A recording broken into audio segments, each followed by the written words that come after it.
नमस्कार दोस्तों, स्वागत है आपका सिविल इंजीनियरिंग के बहुत ही important subject theory of structures में। लास्ट लेक्चर में हमने स्लोप और डिफ्लेक्शन की केस नंबर 1 देखी थी, जिसमें हमारे पास simply supported beam with central point load था, जहां पे हमने देखा था कि कैसे हम स्टैंडर्ड फार्मूलाज का यूज करके स्लोप और डिफ्लेक्शन को कैलकुलेट कर सकते हैं। अभी इस लेक्चर में हम केस नंबर 2 देखेंगे, जहां पे simply supported beam of span L carrying UDL W unit length over the entire span है। ऐसी कंडीशन है पास। इसका मतलब है कि यहाँ पे सिंपली सपोर्टेड बीम है, पर यहाँ पे सेंट्रल पॉइंट लोड नहीं है, यहाँ पे UDL है। सबसे पहले हम ड्रॉ कर लेते हैं एक सिंपली सपोर्टेड बीम। तो इस तरीके से हम एक सिंपली सपोर्टेड बीम यहाँ पे ड्रॉ कर लेंगे। तो सिंपली सपोर्टेड बीम यहाँ पे हम ड्रॉ कर रहे हैं।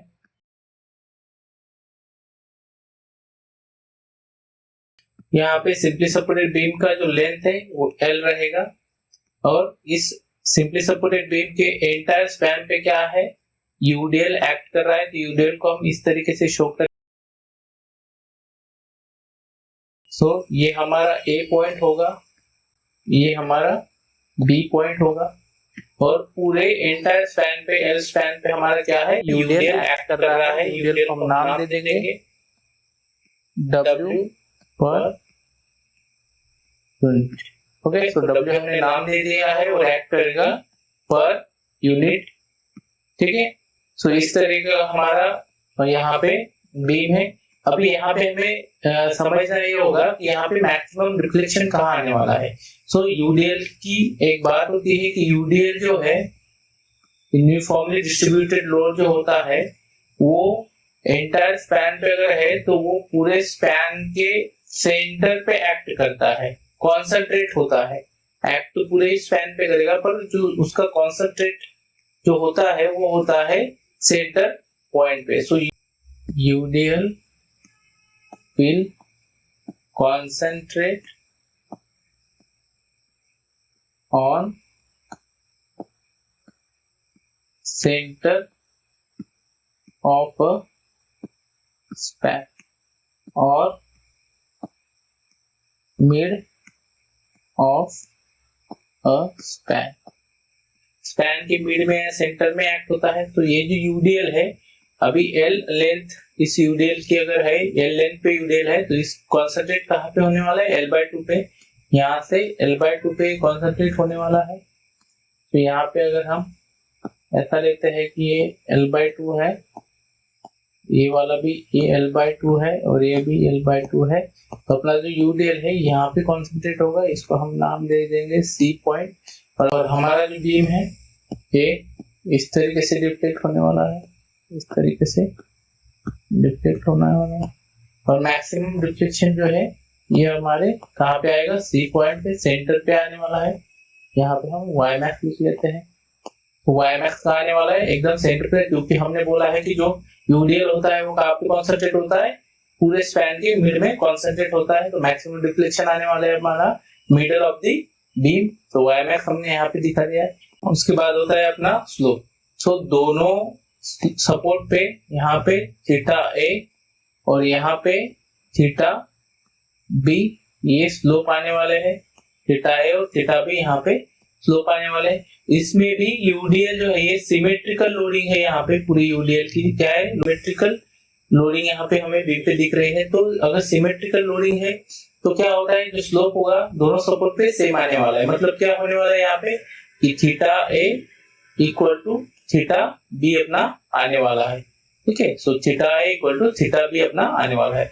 तो सबसे पहले हम देखेंगे Y मैक्स का वैल्यू क्या आएगा। सो Y मैक्स जो होता है, अगर हमारा सिंपली सपोर्टेड बीम है और उसके एंटायर स्पैन पे यूडीएल एक्ट कर रहा है, तो Y मैक्स की जो वैल्यू है वो हमारी आएगी 5/384 WL raised to the power 4 upon ही अपना सिंपली सपोर्टेड बीम है और एंटायर स्पैन पे अगर यूडीएल है, तो जो वहां पे डिफ्लेक्शन आएगा सेंटर पे अपने पूरे बीम के, वो आएगा Y मैक्स इक्वल टू आएगा हमारा 5/384 WL⁴ अपॉन EI।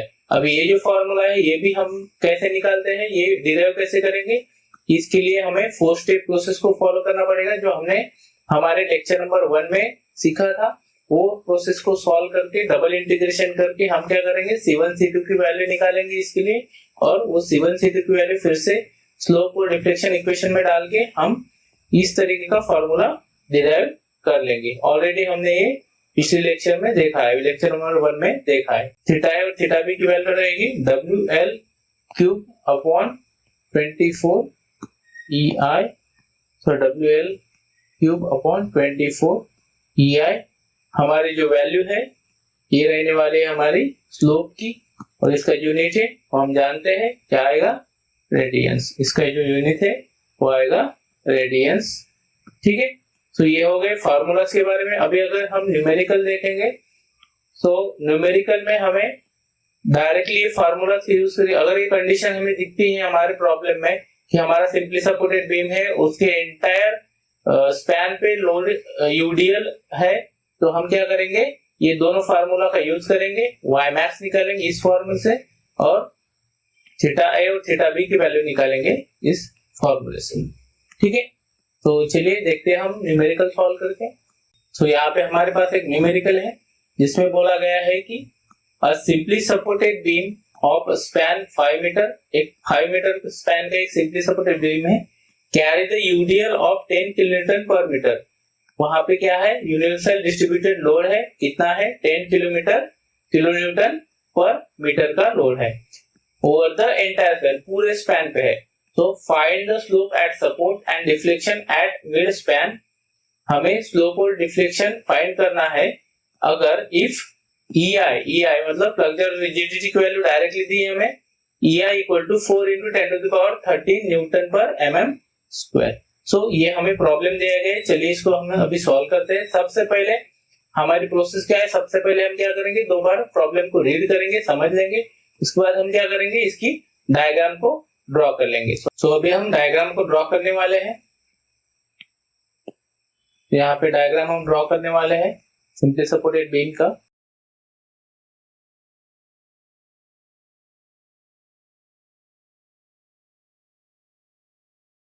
तरीके से यूडीएल को यहाँ पे हम शो करने वाले हैं। यूडीएल कितना है हमारा, ये है हमारा यूडीएल 10 किलोन्यूटन पर मीटर, और जो टोटल जो लेंथ है अपने बीम की वो कितनी है, टोटल लेंथ अपने बीम की है यहाँ पे 5 मीटर।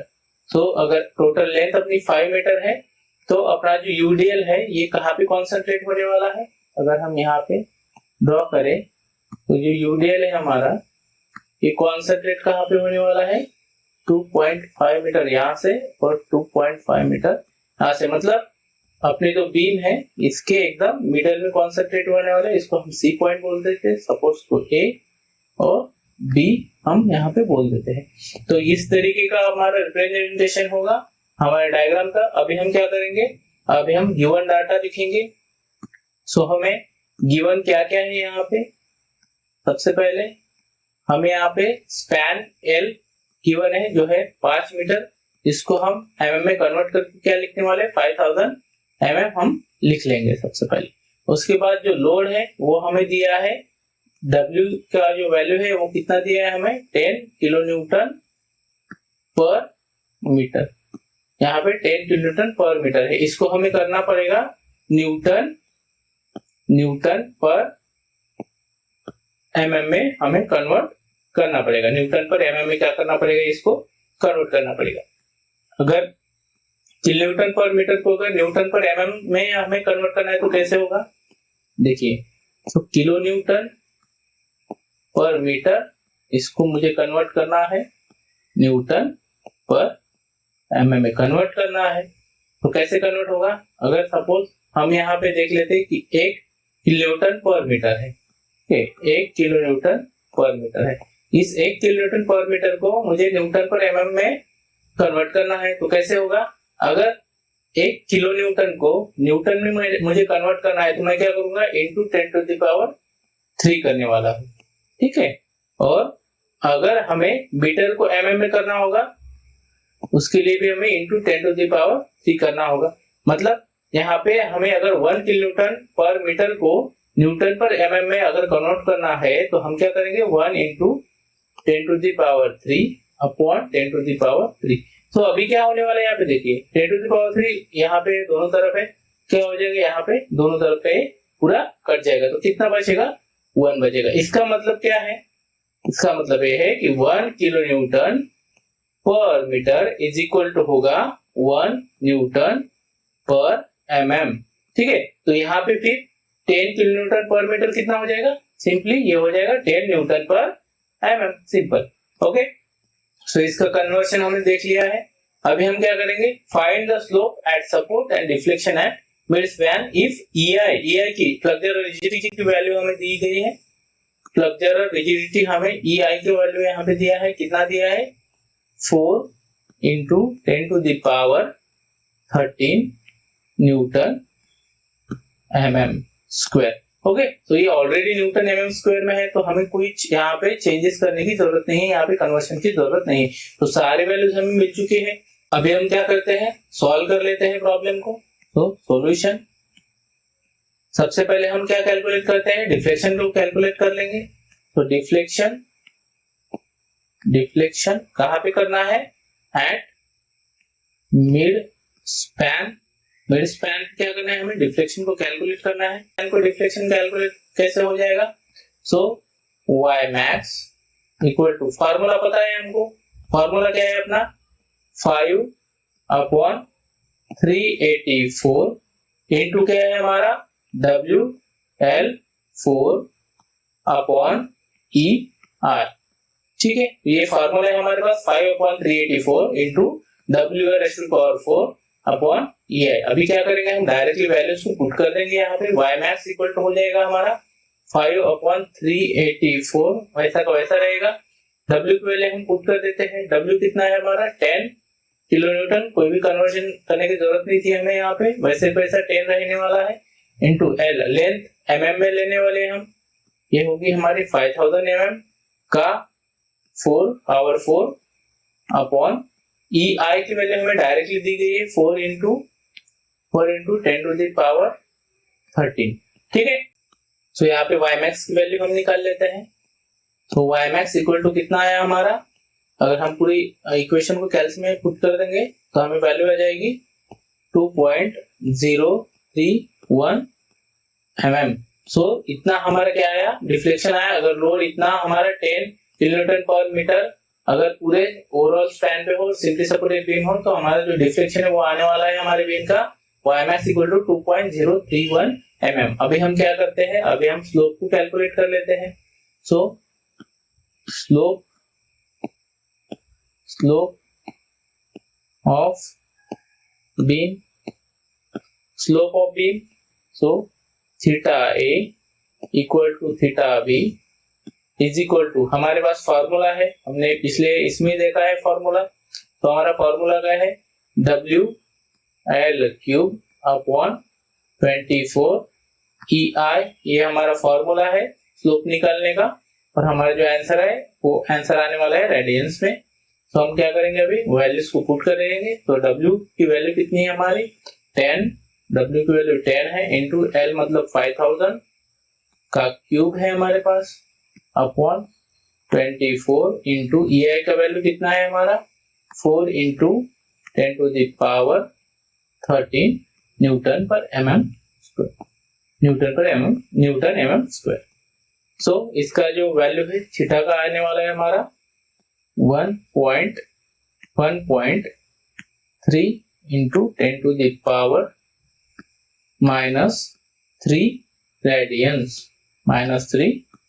रेडियंस। तो ये आने वाला है हमारा थीटा A थीटा B का वैल्यूज। तो टोटल स्लोप जो है हमारी इस बीम का कितने आने वाला है 1.3 इंटू 10⁻³ रेडियंस, इतना हमारा टोटल स्लोप आने वाला है। इसी प्रॉब्लम को हम दूसरी तरीके से भी सॉल्व कर सकते थे। क्या करते हैं हम, सबसे पहले क्या करते, ये स्लोप जो है हमने बाद में निकाला है, तो ये स्लोप को हम क्या कर लेते थे, पहले निकाल लेते थे। तो स्लोप का वैल्यू हमें 1.3 इंटू 10⁻³ रेडियंस मिल जाता है इसी फॉर्मूले से। और उसके बाद हम क्या करते थे, वाई मैक्स की वैल्यू निकालते थे। सो वाई मैक्स का फॉर्मूला हमारा क्या था, 5/384 इंटू WL⁴/EI, ये हमारा क्या है फॉर्मूला है। और इस फॉर्मूले को थोड़ा सा मॉडिफाई कर लेते थे। मॉडिफाई कैसे करते थे, हम क्या करते थे, WL⁴/24EI को कॉमन निकाल लेते थे। अगर ऐसा करते तो क्या होता है, यहाँ पे अगर हम इसमें से WL⁴/24EI को हम कॉमन अगर निकाल लेते तो क्या बचने वाला था हमारा यहाँ पे, तो यहाँ पे बचता हमारा 5, यहाँ का L/16 बचता। 16 किस में से बचा है, ये 384 में से 3। तो इस तरीके से हम सॉल्व कर पाते। और WL⁴/24EI क्या था हमारा, ये स्लोप का वैल्यू था WL⁴/24EI। तो ये वैल्यू हम क्या करते, इस प्रॉब्लम में ऐसे पुट कर देते, 1.3 इंटू 10⁻³ इंटू 5 इंटू L का वैल्यू 5000 पुट करके अपॉन 16 कर देते। और यहाँ पे हम क्या कर लेते, आंसर निकाल लेते। तो हमें आंसर आता 2.031 mm, ये हमारा क्या आता, आंसर आता डिफ्लेक्शन का। सो इससे क्या होता, हमारा थोड़ा समय बच जाता, क्योंकि यहाँ पे हमें और ज्यादा कैलकुलेशन करने की जरूरत नहीं पड़ती। ठीक है, तो ये दोनों तरीके से आप निकाल सकते हो। एक तो पहले डिफ्लेक्शन निकालो फिर स्लोप निकालो, फिर पहले स्लोप निकालो फिर डिफ्लेक्शन का फार्मूले को इस तरीके से मॉडिफाई कर लो और बाद में डिफ्लेक्शन को कैलकुलेट कर लो। ठीक है, सो अभी और एक हम प्रॉब्लम अभी देखने वाले हैं, तो जिसमें हमें स्लोप और डिफ्लेक्शन को निकालने के लिए तो नहीं बोला जाएगा, पर हमें लोड को निकालने के लिए बोला जाएगा। स्लोप या डिफ्लेक्शन हमें गिवन रहेगा और हमें बोला जाएगा कि आप क्या करो, डिफ्लेक्शन और स्लोप हम देते हैं आपको और आप कैलकुलेट करो लोड को, कि कितने लोड पे उतना स्लोप और डिफ्लेक्शन आने वाला है। तो इस तरीके के प्रॉब्लम भी एग्जाम में आते हैं, तो वो एक वैरायटी हम यहाँ पे देख लेते हैं। प्रॉब्लम इंटीग्रेशन मेथड की केस नंबर 2 हम यहाँ पे देख रहे हैं।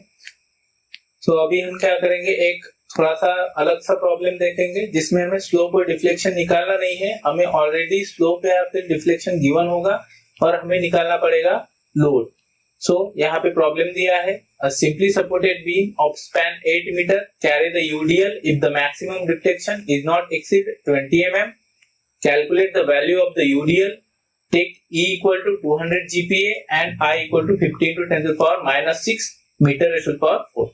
ठीक है, तो इस तरीके का प्रॉब्लम है। हम सबसे पहले इस प्रॉब्लम को क्या करेंगे, 2 बार पढ़ लेंगे, अच्छे से समझ लेंगे। इसके बाद हम ड्रॉ करने वाले हैं एक डायग्राम। सो डायग्राम हम ड्रॉ करते हैं इस बीम की।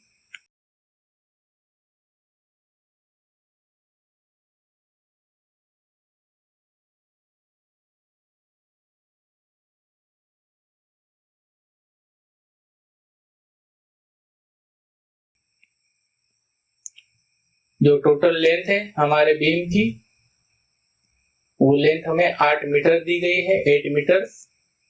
उसके बाद ये ओवरऑल बीम पे क्या है, यूडीएल है। ओवरऑल स्पैन पे क्या है, यूडीएल है। यूडीएल की वैल्यू हमें पता नहीं है, निकालनी है हमें डब्ल्यू पर यूनिट, जो जितना भी यूडीएल होगा, ये यूडीएल होगा। ये पॉइंट हम पकड़ लेते हैं, इसको बी हम बोलते हैं। यहाँ पे क्या बोला है कि बीम तो यहाँ पे बेंड हुआ है, बीम क्या हुआ है, यहाँ पे बेंड हुआ है। और इसका जो मैक्सिमम डिफ्लेक्शन है, जो भी इसके मिड सेंटर पे आने वाला है, इसका मैक्सिमम डिफ्लेक्शन की वैल्यू हमें दी गई है, जो है 20 mm। 20 mm हमारा क्या आने वाला है, यहाँ पे डिफ्लेक्शन आने वाला है। तो हमें क्या पूछा है उन्होंने कि आप हमें बताओ कि ये जो यूडीएल है इसका वैल्यू कितना होगा अगर डिफ्लेक्शन इतना आने वाला है तो। ठीक है, तो चलिए शुरू करते हैं हम इस प्रॉब्लम को सॉल्व करना। सबसे पहले हम क्या करेंगे, गिवन जो डाटा है वो यहाँ पे लिख लेंगे। गिवन डाटा हम लिख लेंगे। सबसे पहले हमें क्या दिया है, लेंथ दी है। लेंथ है हमारी 8 मीटर। 8 मीटर को हम mm में कन्वर्ट कर लेते हैं, 8000 mm यहाँ पे हो जाएगा। उसके बाद हमें क्या दिया है, डिफ्लेक्शन दिया है। y max की वैल्यू हमें दी गई है, y max है हमारा 20 mm। सो e की वैल्यू हमें दी गई है। e की वैल्यू कितना दिया है हमें, e की वैल्यू दी है हमें 200 GPa। सो GPa का कन्वर्शन हमें करना पड़ेगा न्यूटन पर mm स्क्वायर में। और न्यूटन पर एमएम स्क्वायर में जीपी का कन्वर्शन कैसे करते हैं हमने लास्ट लेक्चर में देखा था। यहाँ पे मैं डायरेक्टली वैल्यू लिख देता हूँ। इसका कन्वर्शन हो जाएगा 200 इंटू 10 टू पावर 3 न्यूटन पर एमएम स्क्वायर। ये ई का कन्वर्शन हो गया हमारा। उसके बाद में आई की भी वैल्यू दी गई है। आई इक्वल टू कितना है हमारा 50 into 10 to the power -6 metre four. यहाँ पे हमें मोमेंट ऑफ इनर्शिया जो है वो 15 इंटू 10 पावर -6 मीटर पर 4 में दिया गया है। हमें चाहिए है एमएम 4 में। तो हम क्या करेंगे, इसका कन्वर्शन करेंगे। 50 इंटू 10 टू द पावर -6 ये मीटर 4 है, मीटर 4 है। अगर मीटर 4 का कन्वर्शन करना पड़ेगा तो हम mm 4 में कैसे करेंगे। मीटर का mm में क्या होता है into 10 to the power 3 metre का mm में होता है। और ये 4 है तो हम क्या करेंगे, इसका पावर क्या कर देंगे 4 कर देंगे। तो ये कितना हो जाएगा 12, ये हो जाएगा 12 इंटू 10 पावर 12। सो हम क्या करेंगे यहाँ पे i इक्वल टू हो जाएगा हमारा 50 into 10 to the power -6 into 10 to the power 12। और इसको हम सॉल्व करेंगे तो हमें क्या मिल जाएगा, इसको अगर सॉल्व करेंगे तो हमें मिल जाएगा 50 into 10 to the power 6 mm 4 मिल जाएगा, है ना। क्योंकि 12 -6 पावर का अगर कर लेंगे हम तो हमें बचेगा 50 इंटू 10 पावर 6। ठीक है। तो गिवन डाटा हमने पूरा यहाँ पे लिख लिया है। अभी हम क्या करेंगे, सॉल्यूशन की तरफ जाएंगे। सबसे पहले सॉल्यूशन करेंगे हम। यहाँ पे मैक्स का फार्मूला यूज कर लेते हैं, वाई मैक्स का फार्मूला यूज करते हैं क्योंकि हमें यहाँ पे मैक्सिमम डिफ्लेक्शन दे दिया है। सो वाई मैक्स का क्या फार्मूला है हमारा 5/384 इंटू WL⁴ अपॉन EI। ये फार्मूला हमें है पता है। सो अभी हम क्या करेंगे, यहाँ पे वैल्यूज पुट कर देंगे। 5/384 इंटू W का वैल्यू नहीं पता है हमें, W का वैल्यू ऐसा ही रहेगा, इंटू L का जो वैल्यू है वो हमारा है 8000⁴ अपॉन E और I का वैल्यू हमें पता है। E का जो वैल्यू है ये है हमारा 200 into 10 to the power 3 into I का जो वैल्यू है कितना है हमारा 50 इंटू 10 टू द पावर 6। ठीक है। और y मैक्स का वैल्यू हमें कितना दिया है 20 दिया है। सो हमारे पास अननोन क्या है, यहाँ पे w की वैल्यू अननोन है। तो हम क्या करेंगे, हमारा जो कैलसी है उसमें क्या करेंगे, w की जगह हम x पुट कर लेंगे और ये साइमल्टेनियस इक्वेशन बनाएंगे। इसका साइमल्टेनियस इक्वेशन बनाने के बाद हम क्या करेंगे, यहाँ पे w की जगह x पुट करके इसका आंसर निकालेंगे। इसको सॉल्व करने के बाद जो w का आंसर है हमारा वो कितना आने वाला है, वो आने वाला है 3.75 न्यूटन पर mm। ये आने वाला है 3.75 न्यूटन पर mm। इसको ही हम किलो न्यूटन में कन्वर्ट करेंगे तो सेम हो जाएगा 3.75 किलो न्यूटन पर मीटर। सो हमारा जो W यूडीएल आने वाला है वो आने वाला है हमारा कितना 3.75 किलो न्यूटन पर मीटर। ठीक है। सो आई होप आपको ये समझ में आया होगा। आज हमने पढ़ा है case number 2 double integration method का। नेक्स्ट लेक्चर में हम पढ़ने वाला है केस नंबर 3